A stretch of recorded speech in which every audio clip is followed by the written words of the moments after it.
today's video, we are going to be talking about how to calm down your anxiety. If you have fearful avoidant attachment and you find yourself constantly stuck in your head and you're constantly questioning what people are thinking of you, maybe you have social anxiety, maybe you have anxiety around the future, you're constantly just laying out plans in your head or worrying about things that haven't happened yet, this video is going to be for you, because this is something that I struggled with for the longest time, and it is something that is normal with this fearful avoidant attachment, because we have both the avoidant and the anxious part of the attachment styles together. And so if you tend to lean more towards the anxious attachment, then you may find yourself constantly getting into an anxious state. And in this video, I'm going to be breaking down how to calm some of that anxiety and what you can actually do about it. So stick around for the rest of the video as I break this down. Hello and welcome back to this channel, or welcome if this is your first time here. My name is Sandra, and on this channel we talk about all things inner work, healing fearful avoidant attachment, and healing out of survival mode. And with anxiety, if you are constantly up in your head and you are thinking about future situations, you are planning out certain things, and your mind is constantly anxious about the next thing, it is hard to actually come back into your body.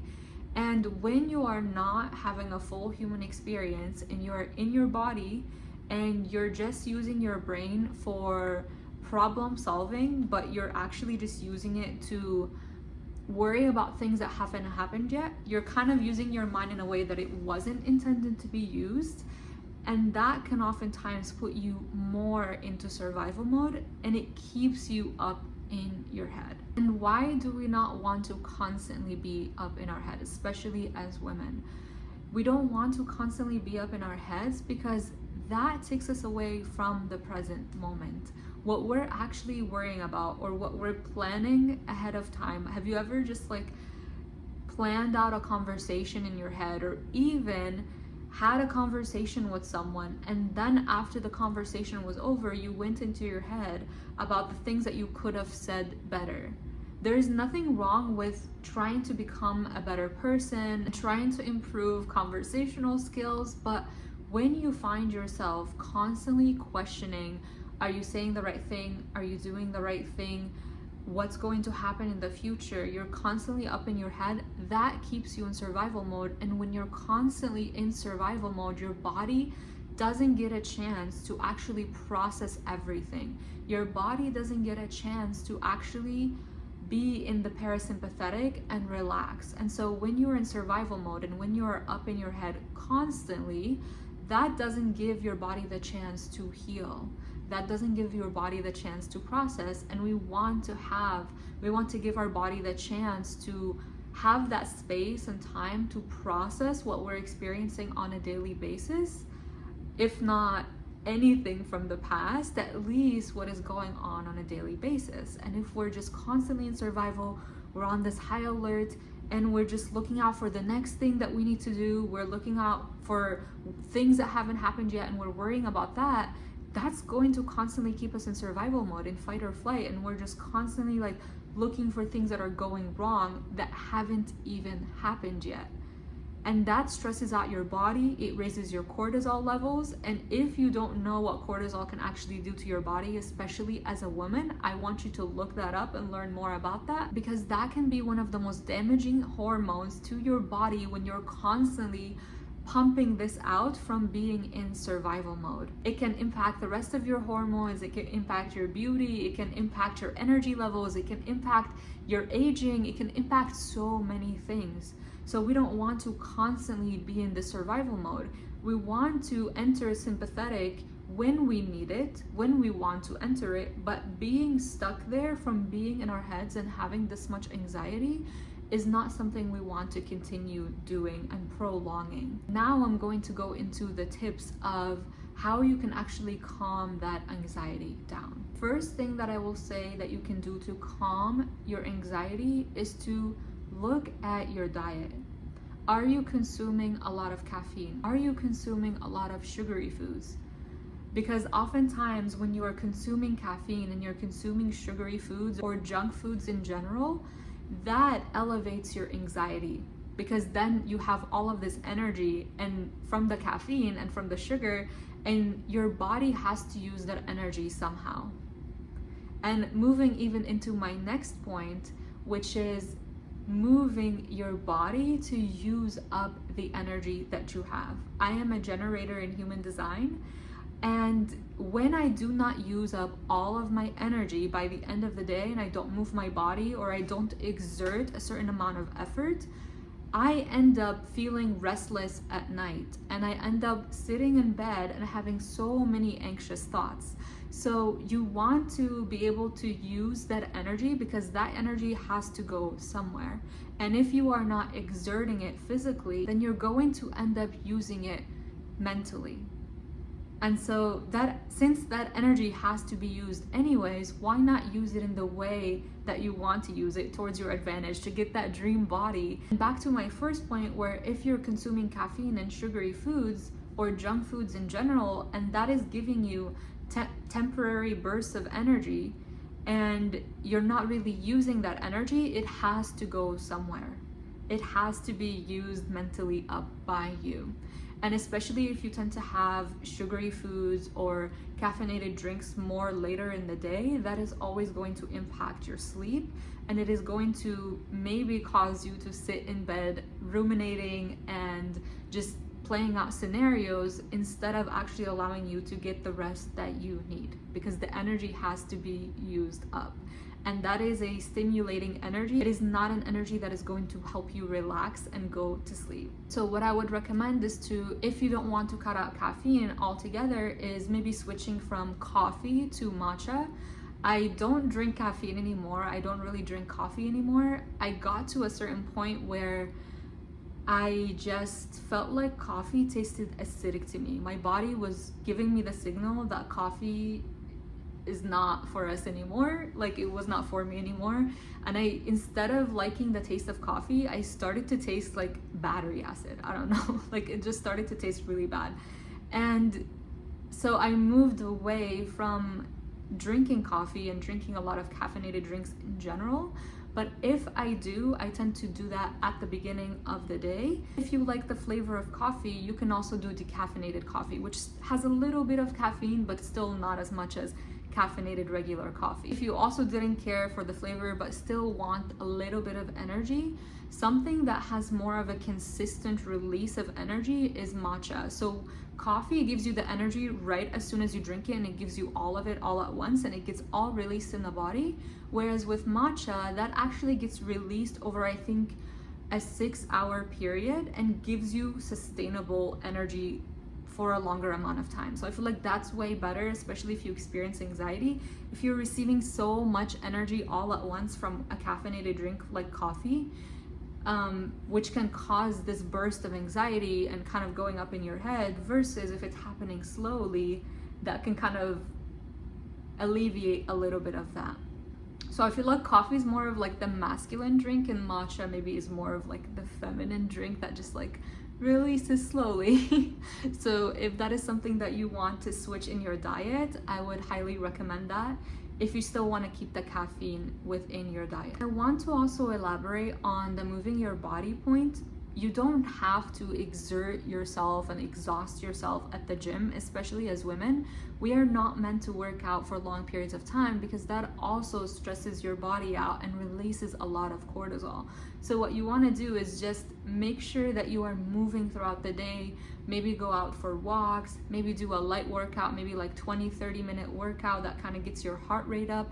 We don't need to work out for like an hour, 2 hours, because that can actually increase your cortisol as well. And if even thinking about all of this stresses you out, start out with something small. You want to make it doable, and you don't want to stress yourself out in the process, because that is what we're trying to get away from in the first place. So if you're in a place right now where you haven't worked out for a long time, or you haven't been out for walks, you haven't moved your body in a long time, take the baby steps. Start out with like a 5-minute walk, a 10-minute walk.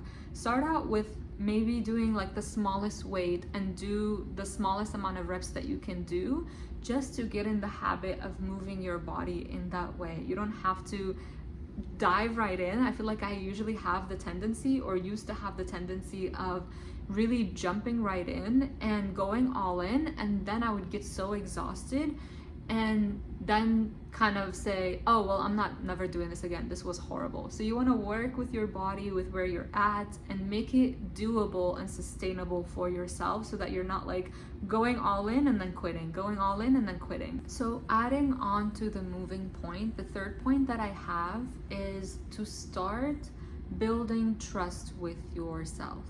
So when we don't have trust with ourselves, when we say we are going to do something and then we back out and don't do it, and we end up not following through on it, we end up losing trust and credibility with ourselves. And so that can cause so much anxiety, because we think through future situations, future scenarios, and we say to ourselves, how will I be able to handle that situation? I can't trust myself. Obviously, you don't say this out loud. This is something that happens on an unconscious level. And on that unconscious level, you don't really trust yourself, because when you have said something, you have said you're going to do something in the past, you now have evidence that you do not always follow through on what you say you will do. So your body cannot trust your word. And so that causes so much more anxiety.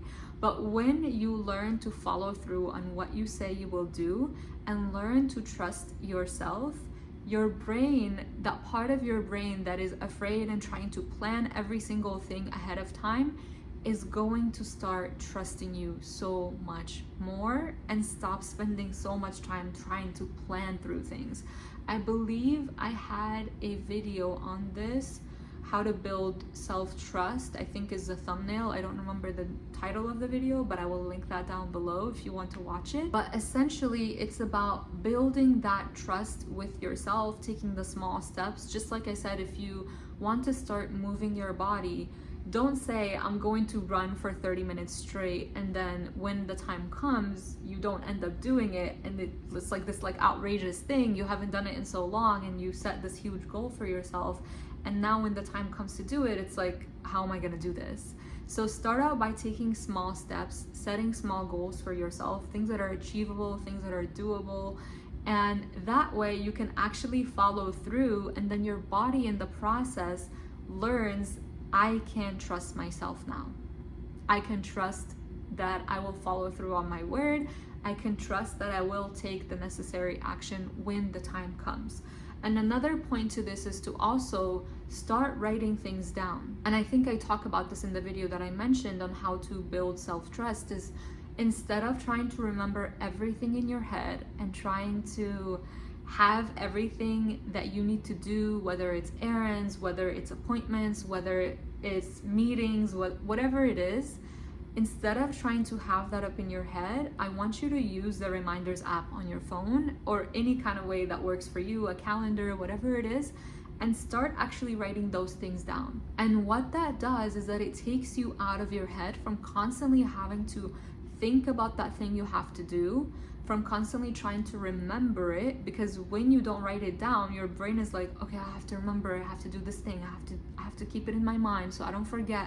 But when you write it down, that takes you out of your head, and now you don't have to worry about it. It's taken care of. You have the reminder set, you've written it down, you know when it's going to happen, and you will get the alert when the time comes, or you will see it in your calendar. So you don't have to constantly be up in your head thinking, what do I have to do next? What is the next thing for me? Oh, I have to remember I have this meeting with a friend. I have to remember I have this thing. Like, you don't have to be like constantly in that survival mode of staying on high alert and up in your head trying to remember everything. And the fourth point that I have, if we're on 4, I think we're on 4. And the fourth point that I have is to create more spaciousness and comfort in your body. Let me explain. So what I mean by this is something that I notice within myself is when I am sitting for too long and I am getting even antsy, I want to move the energy throughout my body, or I'm feeling tense in my hips, I'm feeling tense in my shoulders, I'm just feeling like really stiff because I haven't moved in a while. Like our bodies were built to be moved and to kind of like use up that energy. So when I'm sitting for too long, whether it's because I'm feeling lazy or I just forget to move, I tend to start going up in my head. And I notice that this happens because when I feel uncomfortable in my body and I feel that tension and I feel like there isn't any spaciousness and it just feels so uncomfortable, that I end up going in my head more. And then when I take the time to stretch, to create that space, because that is essentially what stretching does, it creates that space, releases the tension in your body, maybe creates more comfort because you're not tense anymore and you're not like kind of like in this like little bubble and you're like tensing. What that actually does, when your body feels that spaciousness, that comfort now, it feels so much better to come back to your body. And it doesn't feel like, oh, my body's so uncomfortable, I need to go up in my head, because oftentimes that's why we go up in our head in the first place. It's to escape what is happening in our body. And this oftentimes happens when we are experiencing intense, uncomfortable emotions. But it also happens when we are experiencing maybe pain, maybe difficult sensations, maybe tension, that discomfort that comes with sitting too long and feeling stiff. And when I found that out, I was like, oh my God, like me not moving my body and just stretching and creating that spaciousness actually puts me even more in my head. And when I realized that, I was like, okay, I am stretching before bed, I am stretching when I wake up, I am stretching in the middle of the day. Like I want to feel more spacious, and it always feels so much more amazing after I stretch, and it literally calms my mind because I'm no longer up here trying to make up stories and trying to go into things because I'm uncomfortable. I can let my mind rest and be used in the way it was meant to be used when the time comes, and I can just allow myself to come back into my body. I don't think I really need to make this into a separate point. I feel like it kind of fits with this one, but something that can also help is somatic exercises. Just learning to ground yourself, maybe moving your body in a certain way, maybe just feeling yourself relax more in your seat, bringing yourself back into your body. For me though, I noticed that my somatic practices are the most effective after I've already stretched and moved my body. So if I sit here and I try to ground myself and feel myself melting into my seat, or just feeling myself on this bed right now, or at a different time when I'm feeling just a little bit tense and I haven't moved in a while, when I try to do somatic practices, orienting myself to the room, orienting myself in my body, it doesn't work as well as when I actually move my body and stretch it to kind of create the space to begin with, and then I feel like I can actually relax and settle back down. This may not be the same for every person, but that's just what I notice works for me. So if you found like, oh, somatic practices don't really help me, maybe you've looked something up on YouTube and you're like, okay, this is not really helping me. In fact, it's actually making me more anxious. That could be a reason why. That's just something that I noticed for myself. So maybe try it out and see if it works for you. But somatic practices are different for everyone. For some people, certain practices will be more activating and put you more in your head. For other people, it will be more grounding. So it's just about finding what works for you, what doesn't work for you, what activates you in this moment, and even that will always be changing. And I feel like that is the most amazing thing about somatics that I love so much, because it's not this just like formula that you follow and it's like this one pill that you just take and you're like, oh, everything is done here. It's like the part of capitalism that tells you you need to have all the answers. You need to constantly be consuming information. You need to constantly be looking outside of yourself for the answers. But with somatics, it brings you back into your body, and you learn how to work with your body, with your own energy, with what's coming up, because your body has all the freaking answers.